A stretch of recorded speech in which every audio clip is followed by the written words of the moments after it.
hukum etika dan kebijakan jaringan.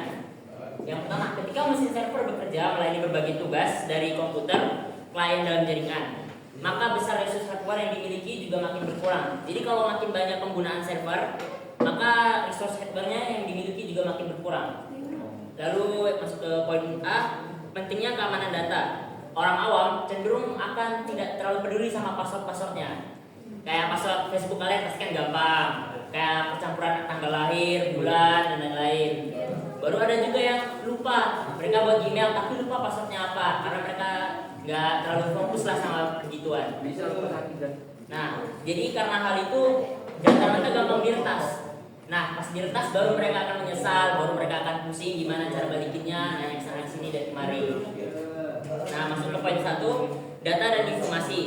Data dan informasi bagi orang gaptek emang tidak berguna. Kayak apa sih itu data dan informasi?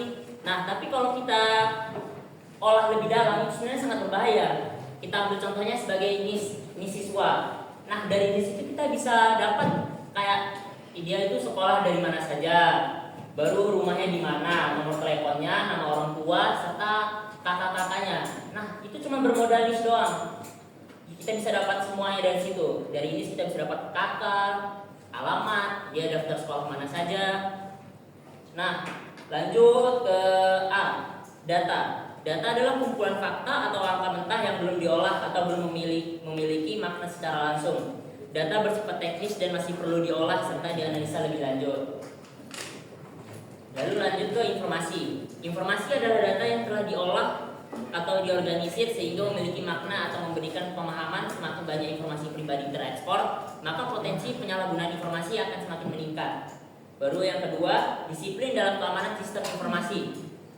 Masyarakat harus menerapkan langkah-langkah keamanan yang tepat untuk melindungi privasi dan keamanan data mereka. Jadi, mulai dari sekarang kalian harus mengganti password jadi lebih aman. Jangan cuma gabungan dari tanggal lahir, karena dari tanggal lahir itu gampang disadap atau dihack. Nah, lalu yang kita masuk ke keamanan komputer. Berfokus pada perlindungan perangkat keras dan lunak, komputer dari ancaman dan serangan yang dapat mengganggu atau merusak integrasi sistem.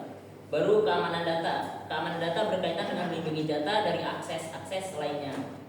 Lalu masuk ke C, keamanan informasi. Meliputi perlindungan data dalam segala bentuknya, termasuk data elektronik dan fisik. Lalu keamanan jaringan melibatkan melindungi infrastruktur jaringan dalam data yang ditransmigrasikan melalui jaringan komputer dari ancaman.